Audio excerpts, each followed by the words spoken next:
summit of four countries, which is now being called I2U2. We have with us to give a sense of that Foreign Secretary Sir Vinay Quatra. Also on the dais here with me, Secretary Economic Relations in the Ministry, Sri Dammu Ravi, who also is actually the Sherpa of this process, as well as Joint Secretary Economic Diplomacy Division, Noor Rahman Sheikh. And sir, without further ado, let me hand over the floor to you. Thank you, sir. Thank you very much, and welcome to all of you, friends from the media, for this special briefing on the, as Arindam said, just concluded I2U2 summit. Thanks also to my colleague Dhammu and Noor who have joined us for this briefing. As you would have all be aware, Prime Minister Shri Narendra Modi participated in the summit today, along with the Prime Minister of Israel, Yair Lapid, President of the UAE, and the President of the United States of America. The I2U2 was conceptualized during the meeting of the foreign ministers of the four countries, which was held in October last year. It is broadly aimed at encouraging joint investments in 6 mutually identified areas: water, energy, transportation, space, health, and food security. Through this grouping, the intention principally is to mobilize the private sector capital and deploy it for very many areas of economic cooperation.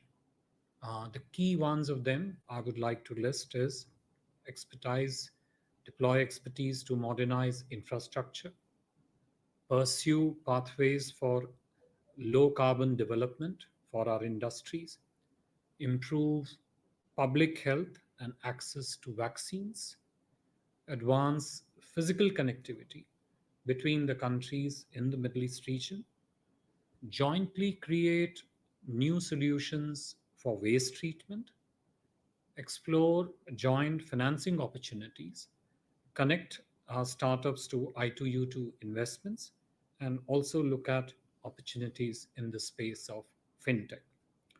These projects, these initial project areas, can serve as a model for economic cooperation and, of course, offer opportunities for our business persons and workers in this field.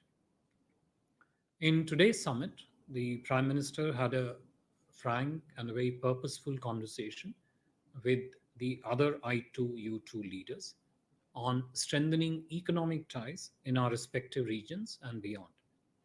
The summit had a very positive, constructive, and I would even say tangible agenda, which included discussions on promoting specific projects, specific joint projects, and also discussions on common sectoral areas for the benefit of our respective countries, as also for our regions.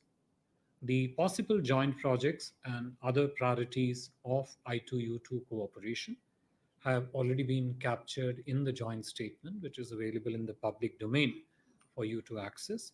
I would just take this opportunity to highlight some of the couple of key 2 joint projects which were discussed by the leaders and preceded in turn by preparations at the Sherpa level meetings between the Sherpa of the 4 countries.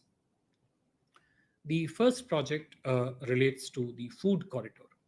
Under this project, the UAE intends to invest roughly $2 billion to develop a series of integrated food corridors across India, which would deploy climate smart technologies to reduce food wastage and spoilage, conserve fresh water at the same time, and also employ renewable energy sources. In this endeavor, the US and Israeli private sectors would lend their expertise as partners in this project and would also look at offering innovative solutions that contribute to the overall sustainability of the project. India welcomed the project and will provide appropriate facilitation towards its successful operation. The project has four key connects to the people on the ground. One of them, of course, is maximization of the crop yields. Two, enhancement of Indian farmers' incomes. Three, contributing overall to the food security in South Asia, and in this case, as an extension, also in the Middle East. The second project is related to renewable energy. The I2U2 countries will advance a hybrid renewable project in Dwarka, Gujarat, consisting of 300 megawatts of wind and solar capacity, complemented by a battery energy storage system. The US Trade and Development Agency, USTDA, has already funded a feasibility study for this project, which is roughly the quantum of US dollar 330 million.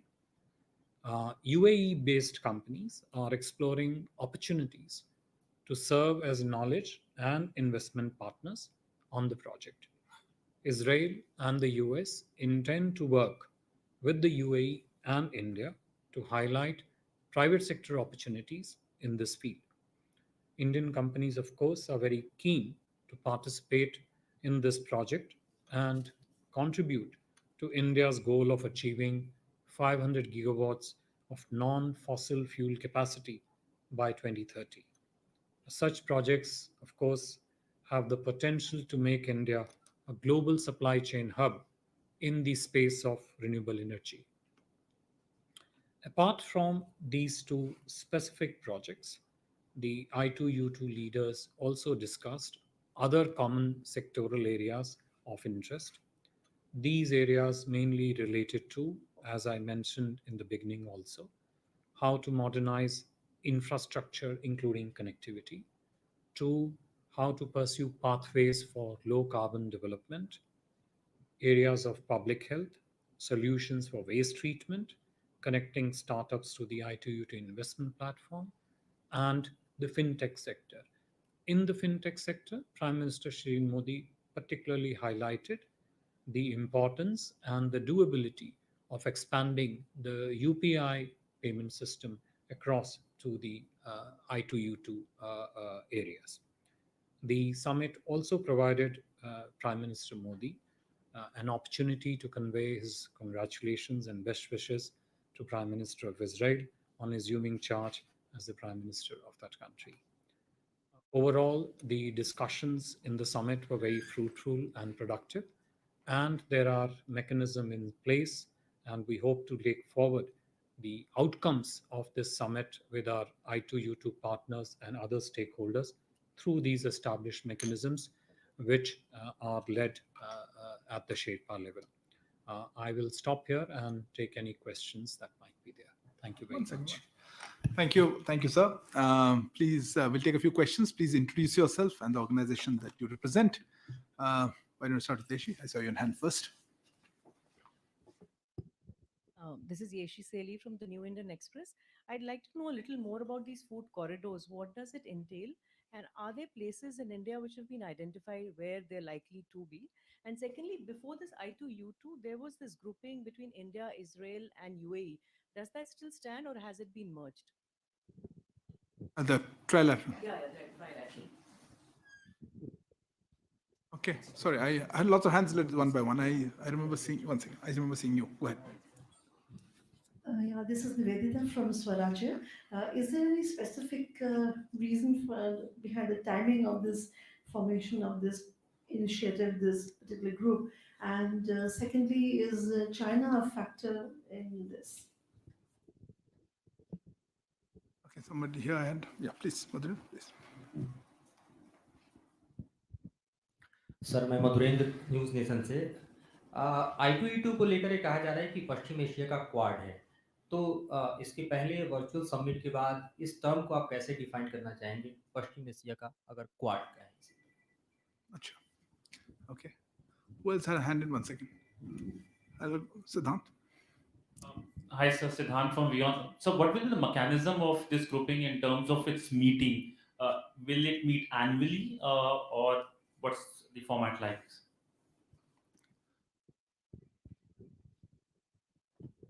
So I'm Akhilesh Suman from Sansar TV. I2U2 summit. This is the first summit of I2U2, Yeah, please go ahead. and this is the time that is coinciding the crisis in Sri Lanka, especially the food security in Sri Lanka is quite at stake. So, did you talk anything about the situation in Sri Lanka and whether the four countries can cooperate the nation that is going through worst crisis of its existence? Since you managed to bring it in the context of the summit, we will allow that for the moment. Okay, one more. I have a few questions. Okay, let me start here. I think we've taken already a few questions, but okay, one more. One last year. Yeah, ma'am. No, one second. Yeah, yeah. Yeah, Please. yeah, okay. Which one? Yeah. Sir Vijay Lakshmi हूँ India TV से ये जो ITU2 का जो advance hybrid renewable energy project है इसका कोई timeline है कैसे इस पर काम होगा कब से शुरू होगा या उस पर अगर थोड़ी जानकारी आपको So maybe we'll take this round and then we can. Okay, so.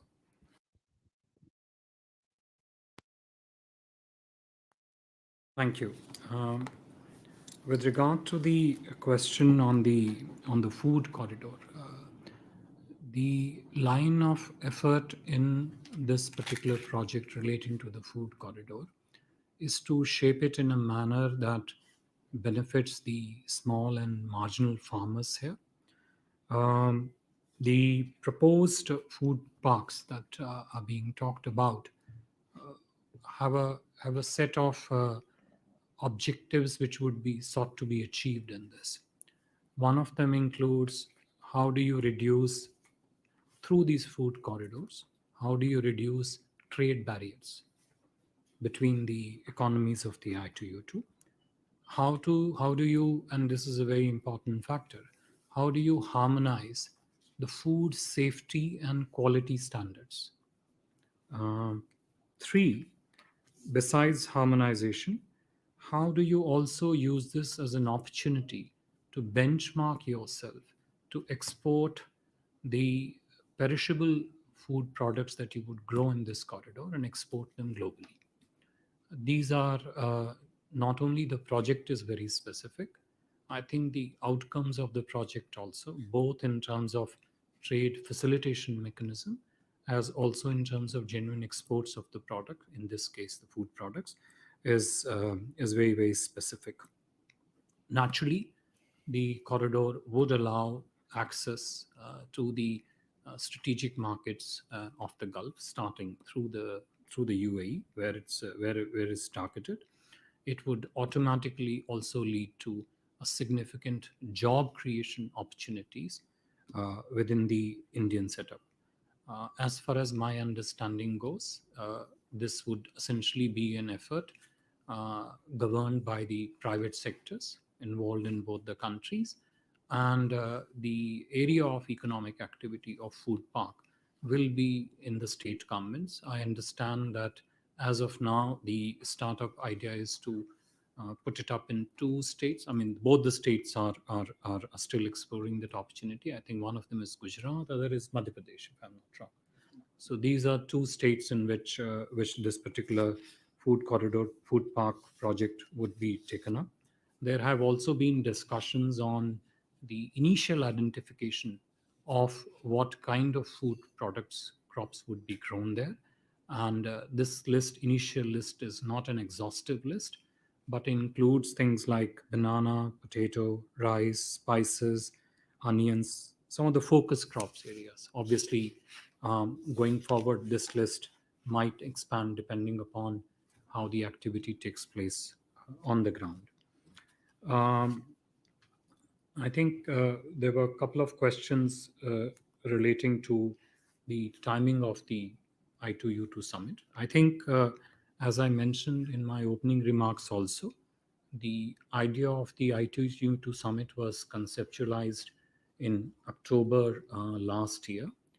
Since then, the Sherpas of the I2U2 countries have been very intensely engaged, uh, not only in shaping the substantive content of the discussions for the leaders today, but also on the timing of scheduling this summit. So I think the cooperation within the I2U2 among the I2U2 countries.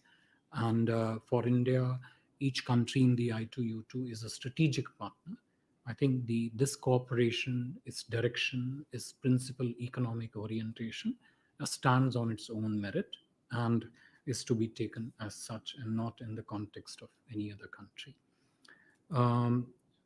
आपका एक प्रश्न था कि I2U2 को पश्चिमी quad के रूप से परिभाषित किया जाए कि नहीं. मेरे हिसाब से I2U2 को I2U2 ही परिभाषित करें तो उत्तम रहेगा. वो अपने आप में प्रत्यक्ष है. उसको किसी और रूप का परिभाषा देने की मेरे ख्याल से कोई आवश्यकता इस समय ना है, ना ही उसमें वो तर्कसंगत है, ना ही तथ्य संगत है, एक प्रकार से देखा जाए तो. With regard to whether there were any discussions on the crisis in Sri Lanka and how does I2U2 look at this? As I mentioned to you, that the principal domains of economic cooperation within the I2U2 are essentially 6 or 7 of them. There are specific projects relating to these 6 or 7 domains which are under consideration. 2 of them I listed very specifically. It is our assumption and also our effort, even our objective, that specific cooperation in these projects benefits the economies of the region, but also benefits the larger global issues of food security in this case. Specifically, Sri Lanka did not come up for discussion. The format of discussions focused on the joint economic cooperation among the I2U2 countries, and also as an extension, how does it help other countries in the region and beyond. The विजय लक्ष्मी जी, जो आपका प्रश्न था hybrid से लेके, मेरे ख्याल से hybrid project 300 megawatt का, जैसे कि मैंने जिक्र किया, इसमें लगभग 200 मेगावाट जो है विंड एनर्जी के रूप से है, 100 मेगावाट सोलर के उसमें है, और बैटरी स्टोरेज जो कंपोनेंट इसमें है वो लगभग 100 से 500 मेगावाट के बीच की सक्षमता का है. ये बैटरी स्टोरेज वाला जो एरिया है ये थोड़ा नया और इमर्जिंग एरिया है, लेकिन एक स्थिर और निरंतर इलेक्ट्रिसिटी सप्लाई के लिए ये एक सक्षम सुदृढ़ बैटरी सप्लाई स्टोरेज सिस्टम जो है नितांत आवश्यक पाया गया है इसके लिए. ये प्रोजेक्ट, जैसे कि मैंने कहा, भारत को एक रिन्यूएबल स्पेस में एक ग्लोबल एनर्जी सप्लाई चेन के हब बनने में सहायता करेगा. द्वारका, गुजरात में इसके स्थापना का प्रस्ताव है. इस पे आगे इसका किस तरह से इम्प्लीमेंटेशन हो, प्राइवेट सेक्टर की इन्वॉल्वमेंट कैसे हो, कौन कौन सा प्राइवेट सेक्टर इसमें सम्मिलित हो, ये सब इम्प्लीमेंटेशन की जो डिटेल्स हैं ये शीर्षस्तर स्तर पे, इन पे काफ़ी बातें हो चुकी हैं, काफ़ी बातें अभी थोड़ी होनी इसमें बाकी हैं आगे जाते वक्त. I don't think there was any question. The periodicity का जो, I think there was a question relating to the Siddhant का जो प्रश्न, your question on the periodicity. I think this is under discussion, but we would expect such summits to take place at regular periodicity, given in particular the nature of the agenda of cooperation, which is very robust, very extensive, and given that we have only just started off now with extensive discussions on 2 projects and many areas, we would expect that periodicity to be frequent. That frequency is something which will get decided as we go along. Thank you. Thank you, sir. Let me take the next round of questions. I had already some. I think your question on the India's rail UAE trilaterals, I think you will find that irrespective of how the different other mechanisms come up which focus on specific areas of cooperation. The domain of other bilateral or trilateral mechanism that continues regardless of what happens under the other structured mechanisms like I2U2. Thank you, sir. I had a few. You're done, right? Okay. I sorry. So this is Chandrakala from ETV Bharat. Of course, as geopolitical shifts unfold across the Western Indian Ocean, how significant is the new grouping, and what would be India's role in I2U2? Of course. Pinju? So, time's now over here. So, you spoke a lot about economic issues. Everything you've spoken about so far has related to economic subjects. Considering the energy crisis in the world today, did petroleum come up? And also, sir, economic issues apart, did issues that relate to Ukraine, Iran, considering Israel and America were there, Afghanistan, terrorism, did these issues come up?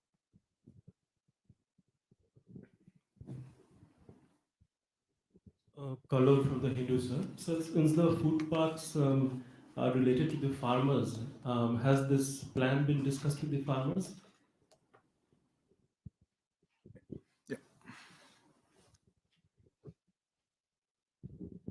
Sir Maha from NDTV. Sir, I wanted to ask you, in the context of food security, did the issue of Ukraine come up? And because the US has been critical of India's wheat ban, did that come up? Thought I saw one more hand. We'll close with that. No. Okay. So I think that's the list. Thank you.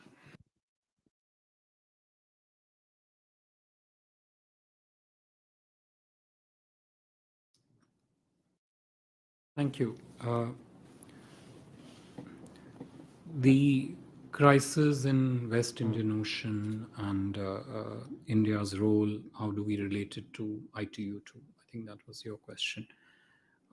Let me also combine this with the question which came from Times Now that, we spoke, that I referred to only economic issues, whether the question relating to Afghanistan, terrorism, energy security, etc., come up or not.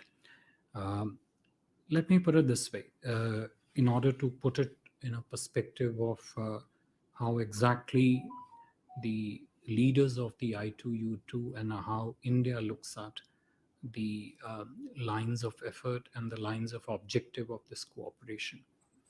The principal orientation and the approach of I2U2 of cooperation is economic cooperation.